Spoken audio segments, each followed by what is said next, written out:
not just myself, but to Benny and people who are my parents and anyone else who we really put through a really hard time when we were in active addiction. And I owe it to all those people to just take things one day at a time. I'm not going to say I owe it to all these people to stay sober for the rest of my life. No, you're putting that is a huge burden. It's way too much.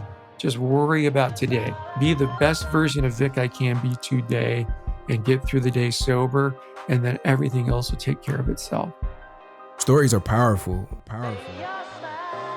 Welcome to the Rise, Recover, Live podcast, brought to you by The Phoenix. This is a space where people impacted by substance use can come to share their story of strength and resilience, get open and honest, and inspire hope and build community through shared experience. We'll be talking to people in our community on their own recovery journey and shine a light on the topic of recovery in all its forms. Maybe you'll hear some of your story in theirs. Let's show the world that together we rise, recover, and live.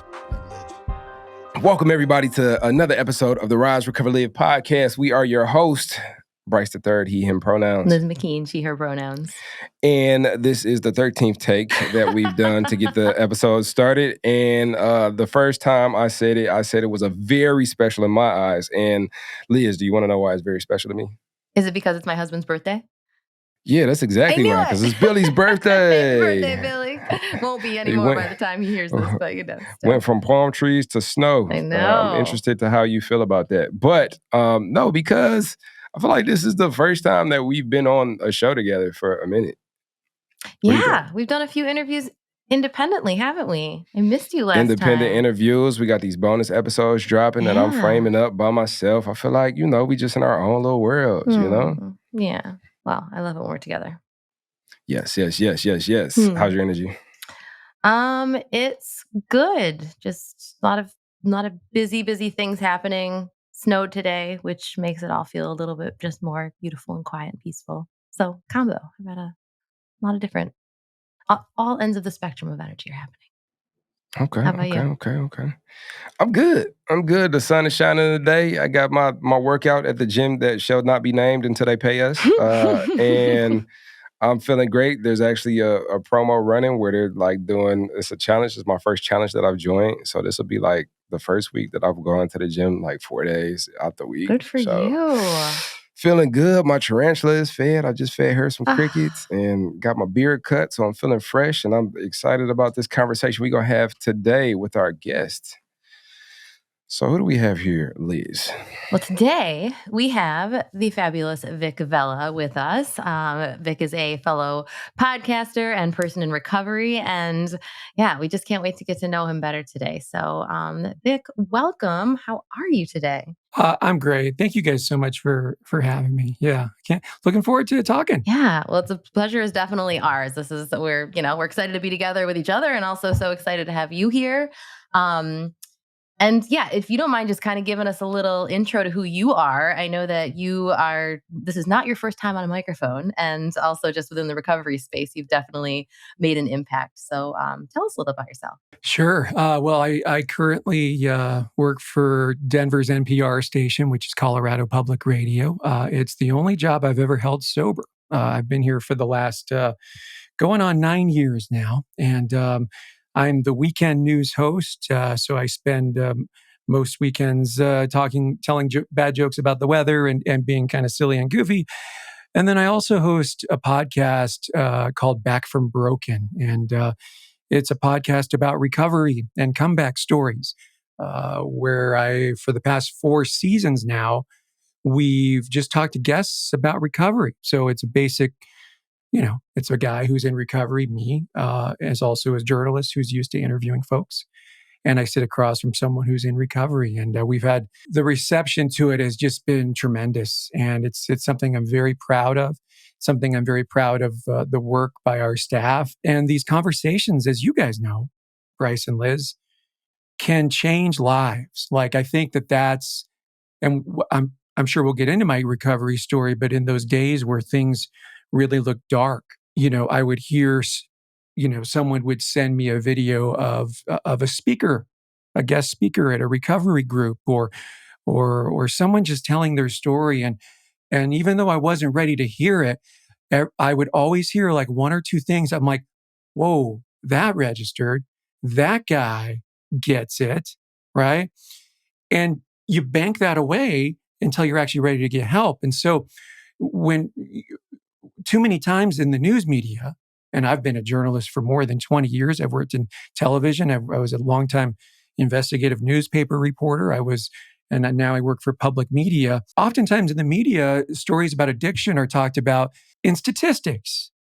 The overdoses are up 23% over yada, yada, yada, right? Like more people died this year than yada, yada, yada 5 years ago. And while that's important, we need more human language when talking about addiction. And that's why I try and put forth these stories where I interview someone like, Jim Belushi, whose brother, famous brother John, was addicted and died of an overdose, and how that impacted him as his brother, Hunter Biden and the Lumineers, and anyone who has been involved and who is touched by addiction. And that by now, as you guys know, is all of us. There isn't a single person anyone in our community who isn't impacted by addiction in some way or another. And that's why I just think these stories are so important. And it really is a privilege to tell these stories. Yeah, I 100% agree. Stories are the shortest path to connection and community that I've been able to find. Yeah. And learning how to leverage my resources and utilize the resources at my fingertips and get creative. There's always an opportunity to pull a story out of a circumstance and uplift it in a special way. It's kind of like a bat signal for, those are my people. Those are my people. If I'm looking for the solution to a problem, like maybe these people have a handle on the solution or can point me in the direction of who can, or even beyond like direct action coming from receiving a story or catching wind of somebody sharing their experience. It could be like a spiritual blanket almost, like to let me know like I'm not alone. And it adds a bit of like warmth in that faith and hope within this process. And so I think stories are important, and like storytellers, people who create a space or a container for those stories to be uplifted, like are necessary, a necessary part of our culture, a necessary part of change. If you think about like, media, like media is the number one driver of culture. You think about like veganism, you think about the recovery movement, you think about there's so many documentaries I could point to that were like the catalyst to the widespread understanding of what is at hand in these communities. And so I appreciate the work you're doing, and I appreciate you coming and hopping on our podcast so that we could do a little bit of our work as well. No, I'm happy to. And you're absolutely right, Bryce. Like, if you're going to tell me that I need to get help, right, and you have no idea what it's like to struggle with addiction, I'm not going to listen to you. But I will pay attention to the people who have been in my shoes. If I hear someone telling his story and he says that he cashed out all of his retirement money, all of his 401k money, and blew it on cocaine, I get that. I'm like, okay, that's my story. That guy gets me. When someone talks about getting on all fours and digging through their carpet and digging through fibers of their carpet just to find a little piece of crack rock or a little piece of crystal meth that fell out of their pipe, and they're trying to smoke it. And 9 times out of 10, you're just smoking you put it in your pipe and you're just smoking carpet, but you're so, addiction is so maddening. And by the time it gets its grips in us, that just becomes everyday normal behavior. It is just totally normal behavior for me to smoke crack behind a dumpster on a Tuesday afternoon. It is totally normal behavior for me to dig through carpet to find, crack rock. People who don't do that have no idea. It's like we're alien creatures in some ways, right? But by talking about this stuff to people who get it, that's how we help one another. And by talking about it to people who don't get it, it helps them to get it, and it helps them to understand what their loved one is going through. Like, I don't have the mother who is just fed up with her son, who just keeps getting thrown into jail for getting into bar fights because he was drinking too much. She just wants to shake him, right? Like, what am I supposed to do? How am I supposed to help you? I don't understand what you're going through. Just stop it. When we tell these stories, when we tell these stories, you can help people. Yeah. And when you share them, like, I think one of the things that you said initially that stuck right out to me is that, even when you weren't ready to hear it, people were sending you those stories. We send it, we say at the end of most podcasts, if you think somebody would benefit from this, send it to them. And, that's not just to get us downloads or something, that is because there's like, it is a warm blanket. I think, Bryce, that's what you said. Like, that is such a gift, my God. And someone is like, somebody could send me a meme, like, look at this funny dog. And I'm like, you know me, you get me. I do love that. Yeah. Like, that's a little bit of a warm blanket. But if someone's like, I see you suffering and either I understand or maybe I don't understand, but I think this person does. And look, you're not alone. Like, that is just, I just got like goosebumps just from thinking about like what a gift that is. And yeah. So I think, thank you for saying that. Oh, man. The goosebumps came out early in the show. And even without even saying the words, I see you suffering, like to send somebody a podcast without words, or like to send somebody a show, or to send somebody, like, there's a language that in that unsaid that allows for connectivity. Maybe I don't have the words, and maybe I don't have the words because I haven't had the experience. Maybe I don't have the words because I don't understand. But here goes somebody who sounds like they may understand. And so let me send this to you and see if I can open that door to that conversation that I've been wanting to have but don't know how to have with my loved one. Well, that's, to your point, Bryce, I remember when someone texted me a YouTube link. I'm a huge fish fan, right? Like, I'm a deadhead. I'm a fish fan, all that hippie shit, right? Like, and Trey Anastasio is the lead guy for Fish, and he's in recovery. When I was still using, a friend sent me a YouTube link. Didn't comment on it. They just sent the link to Trey Anastasio's speech at a drug court conference. He went through drug court after being arrested, and that's how he got clean and sober. And he talked about how after his arrest and after he went through the drug court program, he later found the officer who arrested him and thanked him for pulling him over. And every time I heard him say that, I would get choked up. And I would often listen to that at 4 a.m. after being up for days smoking crack. And I wasn't ready to change my life, but something was going on inside. The internal struggle started to begin that went from, I don't have a problem, leave me alone, to, I'm going to watch this YouTube clip again. I'm not ready to ask for help, but there is something inside of me that is crying out for help. Yeah. And sometimes you just need a little nudge to be tapped into that. And thank God. I think, it's funny. I just think that what a lot of times when we're saying, especially when we're in the throes of addiction, we're saying, leave me alone. Like, really, that's, I am alone. Like, go away because I am alone. You could be right here with me and I am alone. So like, it's listening to that. It's like something in you is just trying to hear that you're not alone, even if it's someone that you may never meet, to know that you are not alone. Because I think I know that's what I was saying when I was pushing away everyone who loved me, who wanted to help me. But I was like, laying in bed, just trying not to die and listening to story after story, hoping so desperately to not feel alone. Meanwhile, my parents, my husband, anybody was just like, get out, because I was so in here. I was all alone. And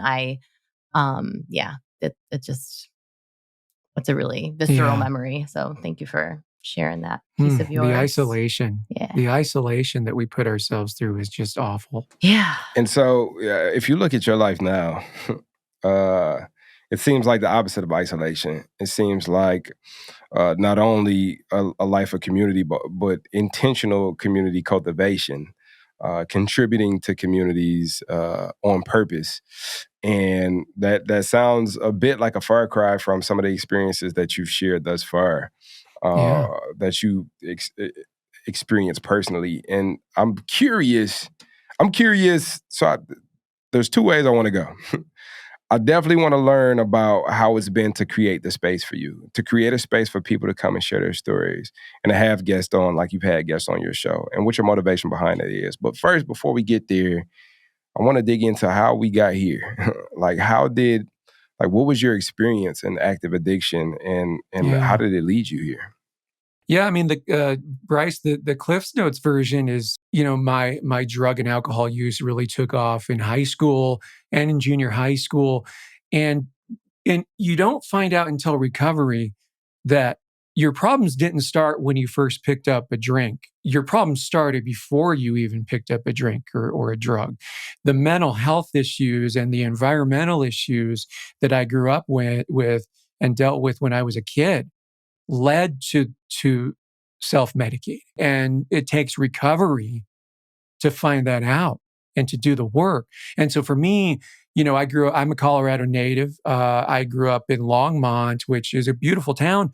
At the time, it was smaller. It was more conservative. And, I was a kid and growing up in the 1980s and 90s when I was in junior high school. And at that time, my parents struggled financially, and you see that. When you see that your friends are going skiing, but your family can't afford it, right? They're just trying to put food on the table. You see that, and that registers. And my dad was an alcoholic too. He one of the most beautiful men you'll ever meet in your life. He will give you the shirt off his back. But when he drank, he was a son of a bitch, and he cursing and throwing stuff when the Broncos are losing, and years later that became my behavior. Right, that was really hard to deal with, and on top of that, I'm gay, and I knew I was gay at a very young age. I mean, as far back as I could remember in elementary school, I knew that I liked other boys. And as you get older and as you reach puberty and you're in your teens, holy shit, does that get a lot to deal with? Uh, Because you can't tell anyone. This was 1980s, Oh small my town gosh. Colorado. You know, on TV, televangelists are telling you that you're going to get AIDS and you're going to go to hell. But I'm in love with my classmates. I'm in love with my best friend. I don't know how to handle that. I can't tell anyone. And so how do I respond? I act out, and I act out through behavioral issues and through drugs and alcohol. And so I would explode. I would get kicked out of classes all the time. I was an unruly kid. And I always had problems with authority. And if you were a principal, if you were a police officer, if you were anyone with it in a position of authority trying to tell me what to do, fuck you. And you're going to get it 10 times worth than you're giving me right now. Since I was a little kid, I would do that, throwing little tantrums. I was like that shortstop on the Bad News Bears, Tanner, who's like throwing his glove and cursing every word in the book when things don't go his way. That was me. How do you soothe the savage beast? Drugs and alcohol. And the minute I took LSD for the first time, the minute I smoked weed or drank for the first time, I said to myself, where has this been? Oh, I can handle myself now. I don't feel pain. I don't feel pain. And so, guys, that just started a long, strange trip for me that took me on parallel tracks. On one track, I'm successful somehow at my career. Like I'm getting jobs right out of college. I get a job as a sports anchor for an NBC affiliate. I'm moving up, I have special talents and I'm doing reporting that's making change in the community. But on the other hand, my life is falling apart everywhere else. Right. And anyone you always hear that functioning addict, right? Functioning alcoholic, where you can still do your work, you can still pay your bills, but where life hasn't totally collapsed on you. Well, I always say that a functioning addict is just a dysfunctional addict in training. And that's exactly what was going on with me. It's like that you talked about memes, Liz. There was the meme of the dog drinking coffee and there's This flames. is fine. all- right. This is fine. And so I'm saying I just interviewed the governor this is fine. I don't have a problem. Despite the evidence of my life falling around, I can't, now I can't afford the bills because I'm spending on cocaine. Now my relationships are leaving because I'm sleeping with guys, and my health is faltering because I'm sharing needles and I'm drinking every day. That just becomes unsustainable. But you couldn't tell me that I had a problem because I was doing this important work. And because you always think that you could outsmart it, that you're smarter than the addiction. I'm not like these people, right? When you're smart, like I'm friends with doctors in recovery, I'm friends with lawyers, and to a person, they say that is the worst. Like it delayed recovery so long because they think they're smart, because they think they can outwit or outsmart or moderate or bargain with, with our addiction. How many times have we tried to say, okay, I can't drink like this anymore. I'm only going to drink on Fridays from now on. It's like, okay, in theory, on paper, sure. But then it doesn't happen, right? Because Fridays turn into Wednesdays. So, and that was me. I was, being a gay man, I was heavily involved in that sort of underground party and play scene where I would hook up with other guys, multiple partners, sharing needles, smoking meth, and, doing amyl nitrate and rinse and repeat and do the same thing the next day where you don't even bother getting the guy's name. For me, that caught up with me back in 2006 when I started to get very sick. I could not, it was like the middle of the summer and I was the only person in town who had like the flu, and I was getting all these breakouts on my skin, and I felt like a leper, and I didn't know what the hell was going on until one day a doctor who we ran all these tests, they came back negative, and a doctor rolled up his little stool beside me and he's like, Vic, when's the last time you got tested for HIV? And as soon as he asked the question, I knew exactly what was happening, that I had HIV. And sure enough, the results came back positive. And not only were they positive, guys, when you look at blood work for HIV, you look at two things. One is the viral load, which manages the amount of damage that the virus is doing. The higher the viral load, the more damage it's doing. And the CD4 count, or the T cell count, which just counts the number of healthy cells in your count. That is your immune system. And at the time of my diagnosis, the viral load was through the roof.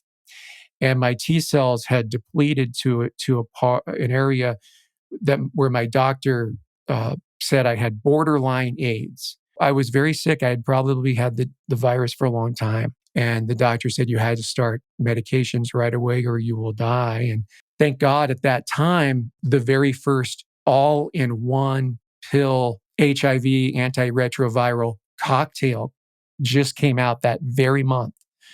Because if you guys know anything about the history of HIV, you know that back in the days, people would have to take like dozens of pills and not throughout small the day.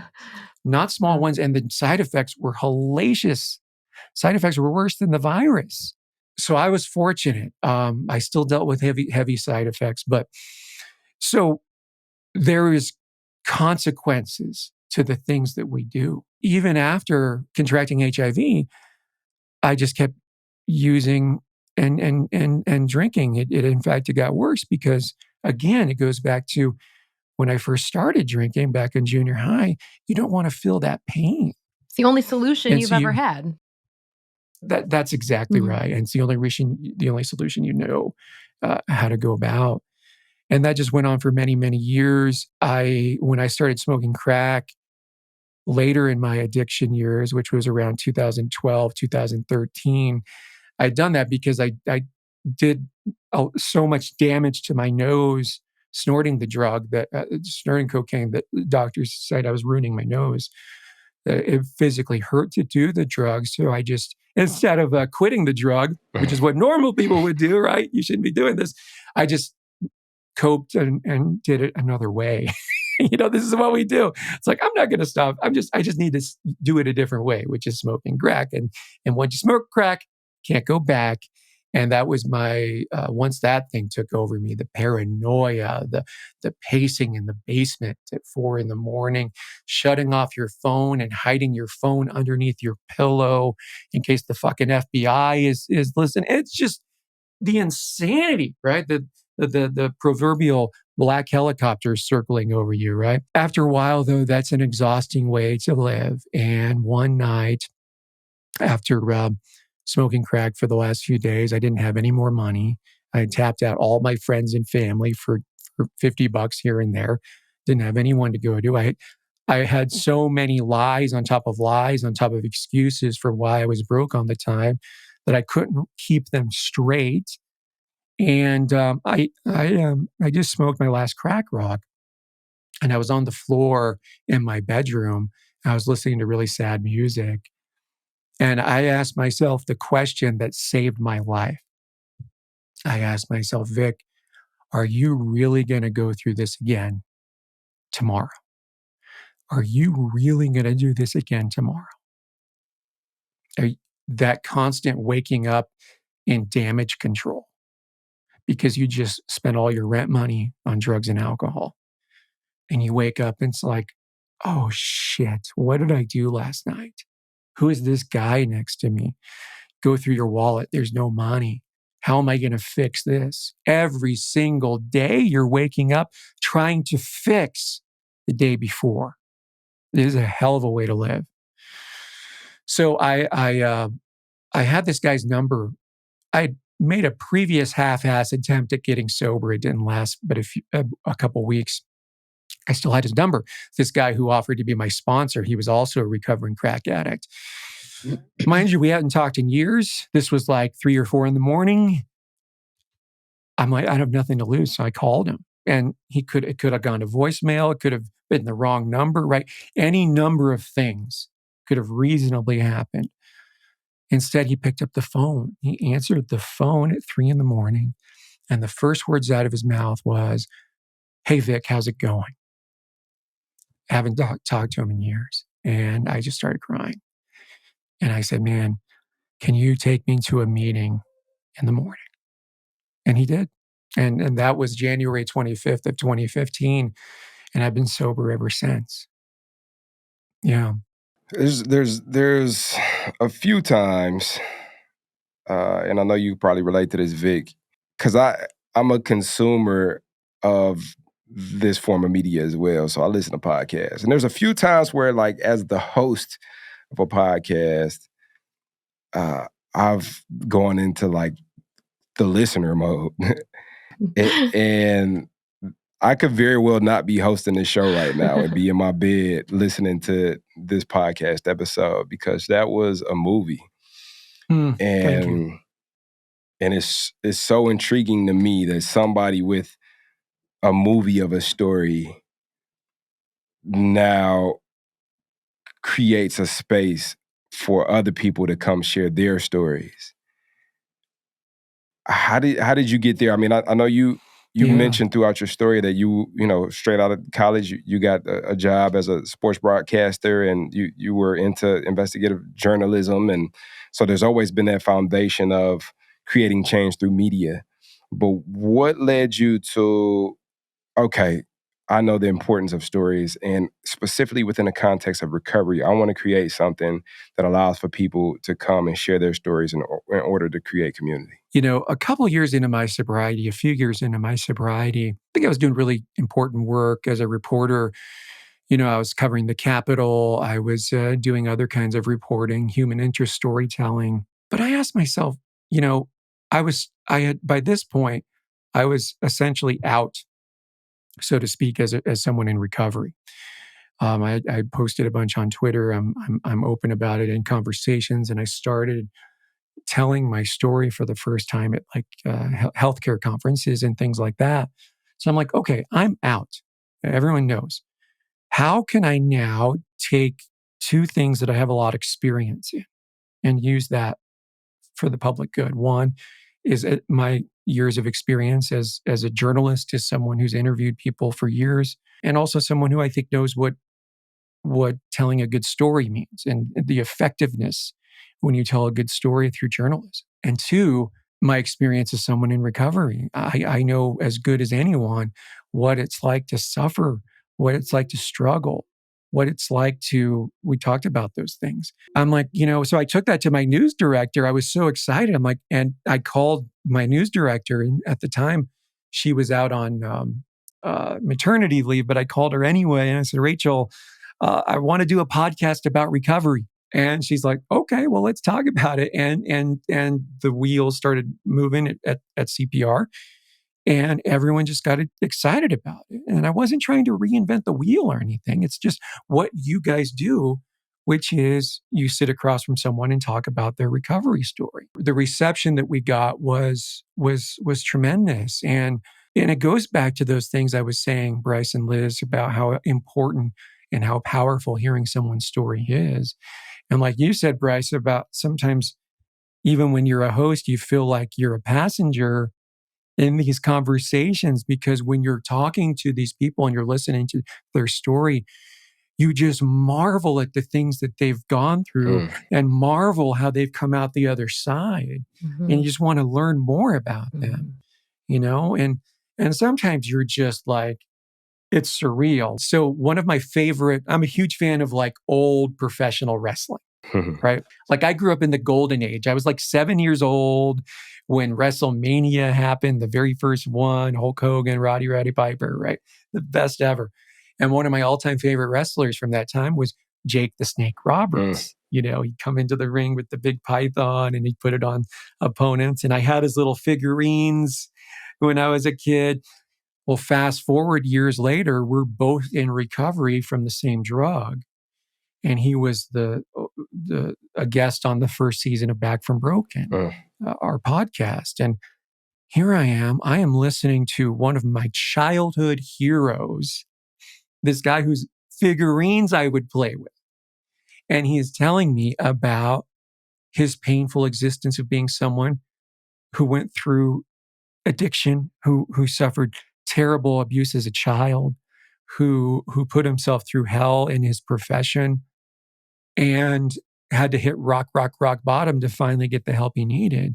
And then to hear Jake talk about those things that he overcame, and now he's giving a pep talk to people who are struggling. He's like, if I can do it, anyone can. And my gosh, these conversations are priceless, and they're 100% free, Yeah. And it's just so I want to thank you guys for what you do, because it's all part of the same connection. We need these stories. The stories will always outlive the disease. Yeah. So I got a selfish question, and then Sure. I'm done asking questions. Never be done. Never be done, Bryce. Please. So I had an experience as a host, and though we tell our story in such a way that's framed up in order for us to share, for people to take it and find ways to relate, our story is still being told. And a part of our story is creating a space for other people to share their stories. And in recovery, my environments, my experiences have helped to prop up how it is that I view myself and view how I belong and how I fit in this world and the communities that I belong to, in family and relationships, blah, blah, blah. And I had an experience where I went out to a conference with a space that I opened up from 9 a.m. to 8 p.m. for 2 days straight, doing 20-minute interviews all day. Would have been nice if you had days. a partner to go with you. It would have been dope. It would have been dope to have somebody. She canceled at the last minute. That was me. By the end of that experience, I was shell-shocked. I didn't know who I was or like it was hard to delineate between me and other people's experiences and the important parts of my story and the important parts of other people's story. And as a creator, like envision how to even use this content And the reason I share this experience is because as arbiters, I think that's the word, people who are creating something for others to use, be inspired by, and grow from, how do you maintain a healthy relationship with your own story and the way that you fit into the process? That's like what you just like the equivalent of like speed dating, like speed recovery stories, man. That's heavy. It was intense. It was intense. I can't imagine, right? Because everyone has, it's funny, like, and this is going to start answering your question. Like, one of the concerns before we launched the podcast, some people at the station were like, well, what if all the episodes sound the same? Because you're doing the same thing with every episode, right? You're just talking to people about their recovery story. I'm like, you don't have to worry about that because everyone's story is so different. Like, even though it's kind of like Law and Order. The show's been around forever, right? And the formula has never changed. It's been the same since day one. They find a dead body, the cops investigate, there's some wisecracks, here comes the DA's office, and then it goes to trial, right? Every single Law and Order episode is the same, but the stories within the episodes are different, right? And so that's how I view when I talk to people about recovery. I could talk to Bryce for an hour and his experiences are going to be totally different from Liz's, right? So I think that's important to take away. I think it's important for me, and this just happened organically. I just ended up incorporating these conversations into my own recovery. Even though I would talk to someone, who I would never have any idea what it's like to be a professional wrestler. I didn't know what it was like to be the president's son. Like, I didn't know things, but after those conversations, it was like I just went to a meeting and learned this person's story.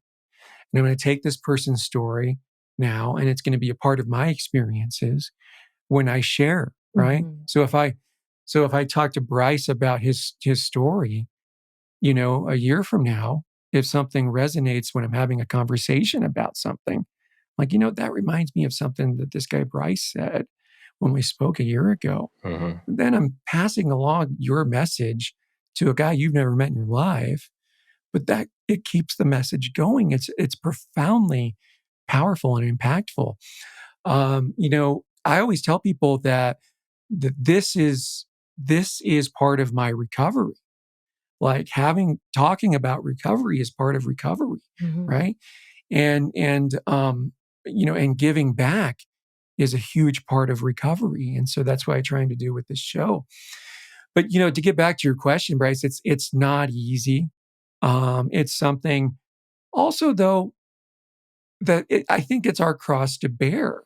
I think that I do this. I'm not trying to be grandiose about what I do, but is it heavy? Can it be heavy to talk to someone for an hour who just told me some of the most devastating stories of their life? Can that get heavy? It absolutely can. But I just think to be of service is to carry that, right?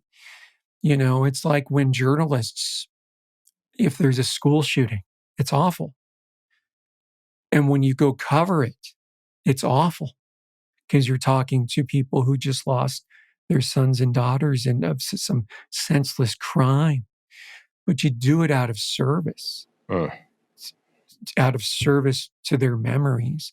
So you could talk to their parents about what was your daughter like? What were her mannerisms? Like, what were her?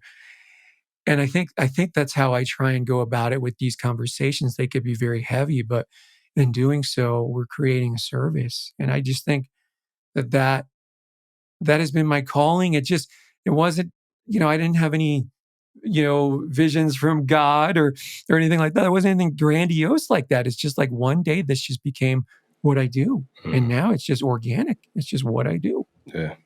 Yeah. It's that humanizing, like when you are able to so, I mean, on such a large scale to humanize people, through in the midst of possibly the worst day of their life, the worst tragedy they've ever Oh, yeah. experienced, or recounting some of the hardest things they've ever experienced, and on the flip side, being able to also recount some of the most beautiful and inspiring and, resilient moments of people's lives. It's just all those very human things that when you have that gift to share in a way that feels human, it allows the person who's sharing with you to recognize their own humanity because they see it reflected in your eyes. It allows you to, feel your own humanity because we just Yeah. all are, each other. And then we all go out in the world. And I mean, what a better place the world would be if, in general, we were all just, if statistics were very separate from, the people that are either suffering or celebrating or,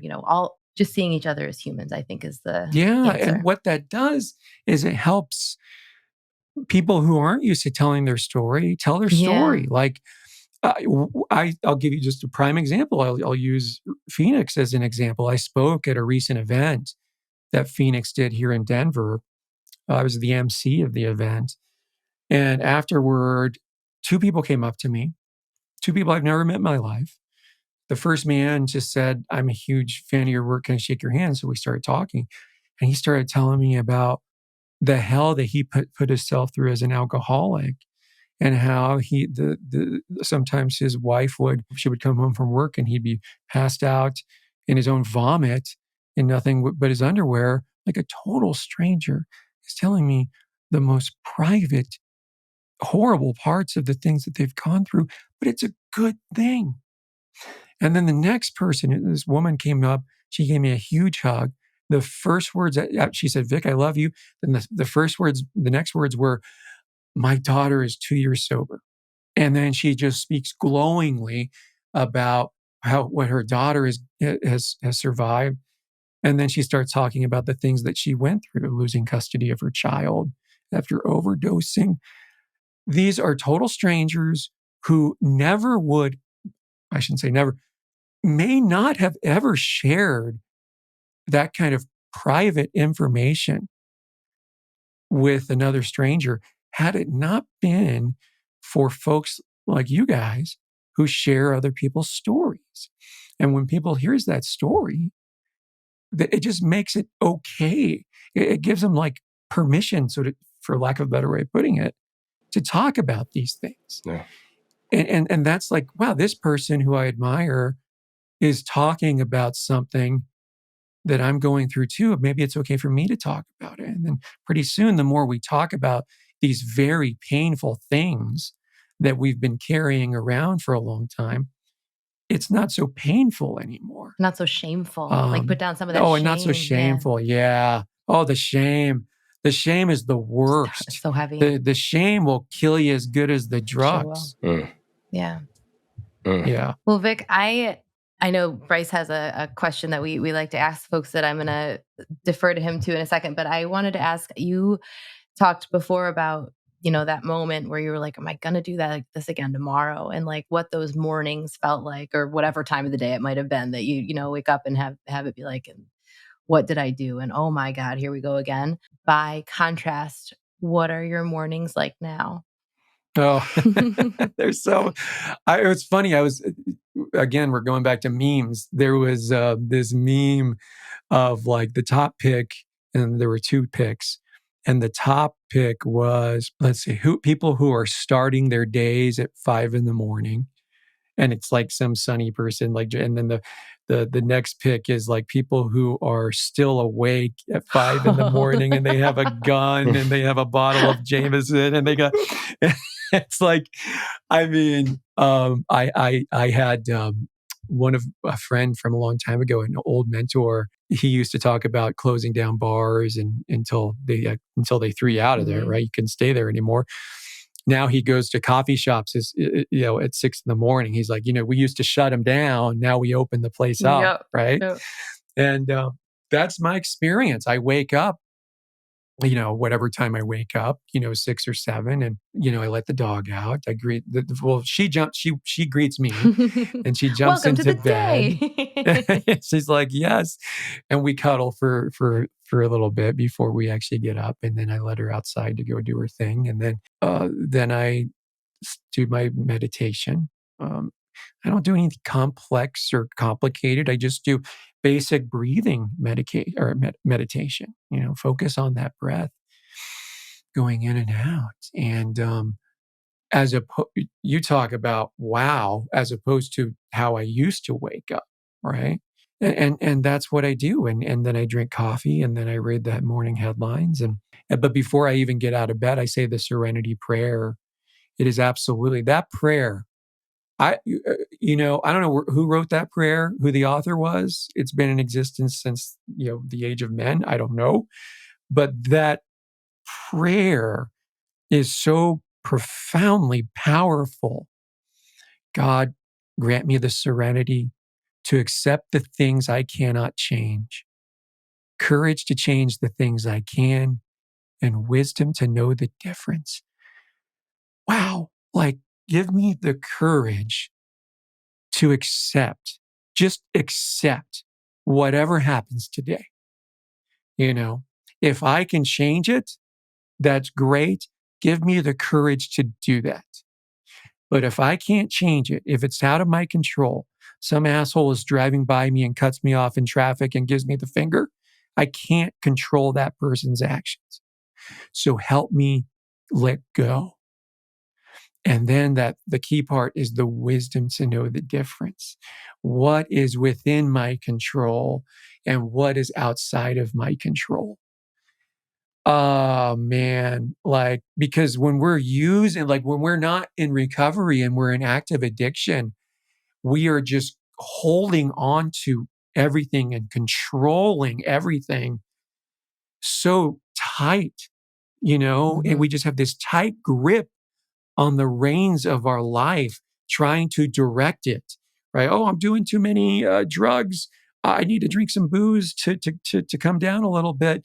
Oh, I'm drinking too much on the weekends. Now I need to bargain with myself. You're just trying to be in control and pilot, or be the captain of the Titanic is what you're doing. And to be able to say a prayer when you're in recovery that gives you permission to let go of things. Just let go of that. Wow, that's a weight.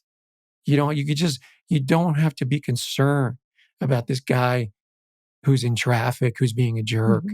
Of course, you don't want anyone to get hurt, but for the most part, what he's doing is not going to impact my day. And then you recognize that he's in a lot more pain than you are. Anyone who, it's like as journalists, we get attacked online all the time. And I always tell people, I don't get it as bad as others because I don't cover the hard news that I used to, like politics and the real touchy stuff that gets set, the trolls off, right? But I always tell my other journalists who are friends of mine, I always say, just when someone sends you a message that's full of hate, I know this isn't easy, but try to take a second and think of what they may be going through. And think that it's quite possible that if someone is lashing out and telling a complete stranger that they're a fucking idiot, that there is likely a lot of pain in that person's life. That's not easy to because you just want to fight back, right? Yeah. But boy, has that saved me from a lot of battles. And boy, has that lowered my blood pressure. It's just, and I'm someone, guys, I talk about this almost as openly as I talk about my addiction. Going back to those behavioral problems, I've had behavioral issues my entire life. Throwing chairs in the principal's office, throwing phones in the newsroom, and if I feel slighted, I'm gonna act totally disproportionate to the situation, right? And and so not giving yourself to just let go of those things is just huge. Yeah. If you had the opportunity to go back in time or into the future, wherever on the time frame that you want to go, and choose any iteration of Vic and tell him a piece of advice, a word of wisdom, or whatever, what iteration would you choose and what would you tell him? Wow, that is a great question, and I came up with my answer as you were asking it, and it got me choked up. I always tear up when I tell parts of my story. It doesn't matter how I've told my story a million times. I will always cry during it. So we'll see if that holds true today. I would go back. Nope, I'm going to cry. I'll go back to that 12-year-old boy when I was 12, when my parents were struggling financially, when I was struggling in school, when I didn't know who to talk to about being gay. I would tell him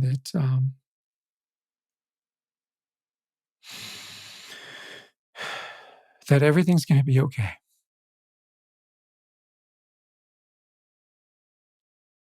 Yeah.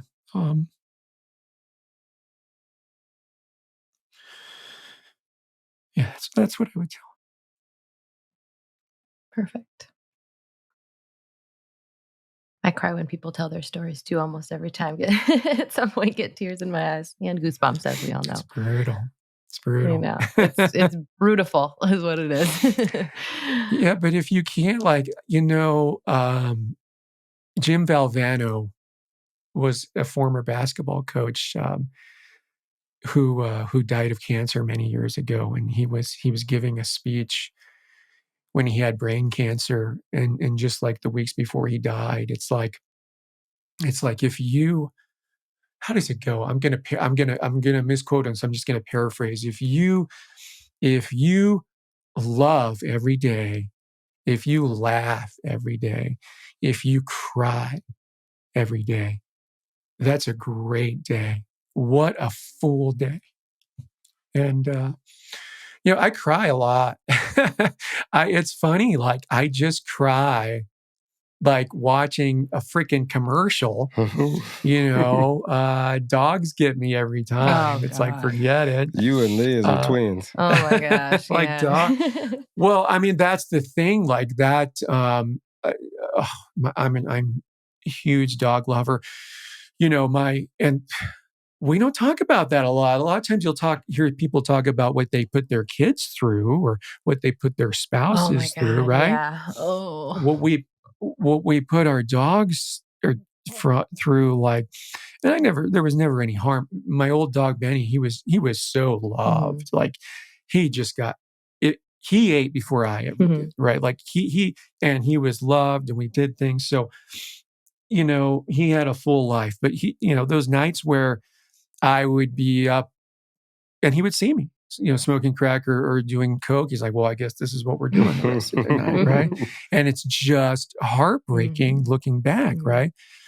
That's also part of recovery is forgiving yourself, right? And acknowledging that you were very sick at that time. And now you don't do that anymore.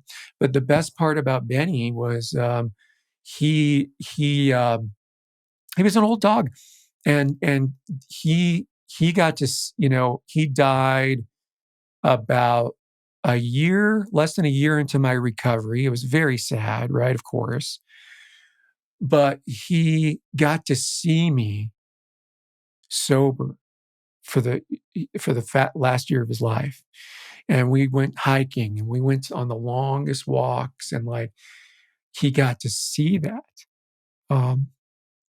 And I remember my friend, because like I said, Benny was old, and he's like, you know what, Benny could have died, gone away a few years ago, but he held on until he knew you were okay. And yeah, so we and now I have another dog, and she's wonderful, and she's never seen her daddy do drugs, and I love her. And so yeah, And I owe it to not just myself, but to Benny and people who are my parents and anyone else who we really, you know, we put through a really hard time when we were in active addiction. And I owe it to all those people to just take things one day at a time. I'm not going to say I owe it to all these people to stay sober for the rest of my life. No, you're putting that is a huge burden. It's way too much. Just worry about today. Be the best version of Vic I can be today and get through the day sober, and then everything else will take care of itself. Mm. Well, Vic, we definitely appreciate you coming through the show. Yeah. This has been a roller coaster of a episode, and Yeah. I'm excited to listen back to it. I'm excited for the community to get a hold of it, and thank you for being you, and thank you for the work that you Yeah, do, thank you. and thank you for the work that you did on yourself that allowed for you to be here and do this work. Oh, thank you. You guys are so great. Thank you for what you do. Thank you for thinking of me. And listen, happy holidays to both of you. Yeah. And I know, listen, a message for the listeners. I know the holidays can be really tough for folks in recovery, right? Especially if you're in early recovery. Stay connected. Don't isolate yourself. Go to a meeting, talk to a friend, do whatever it takes. And pretty soon you will go from loathing holidays to really actually enjoying them. Yeah. Right. I used to say, fuck Christmas. I'm just smoking crack. Now I put up a tree like 5 minutes after Thanksgiving is over. And it's just ridiculous. I think we did a week before Thanksgiving this year. We were just like, make fun of us all you want. Let's bring a little cheer into this house. Yeah. It's exciting when you start to feel that joy creep back in. And it sure does. Yeah. It definitely I seen does. somebody put a sheet with 2 eyes on it and a mouth over a Christmas tree and said, you got to work smarter, not harder. So after Halloween, they just took the sheet off and it's a Christmas tree. Oh, that is brilliant. Brilliant. Oh my God, it's amazing. Well, thank you all for listening. Thank you guys. Yeah. Thank you all for listening. Thank you, Vic, for coming. And we will catch you next time on the next episode of Rise, Recover, Live. So now you're excited. Bryce, Liz, how do I get involved with the Phoenix? Well, my friend, it is super simple. We actually have an app. Head over to the Google Play Store or the Apple App Store, or look in the show notes of this podcast, wherever you're listening to or watching this podcast, and go download the Phoenix app. The Phoenix app makes it so easy to find classes that are near you or to access our virtual class schedule where you can hop on from the comfort of your home. You can also join our groups and have a conversation with someone from the Phoenix community from anywhere in the world. Please make sure that you join the podcast group where you can connect with Bryce and I and other listeners. Everything that you need is in the show notes. You can also head to our website at www.thephoenix.org. And maybe while you're there, you click the volunteer tab and get even more involved.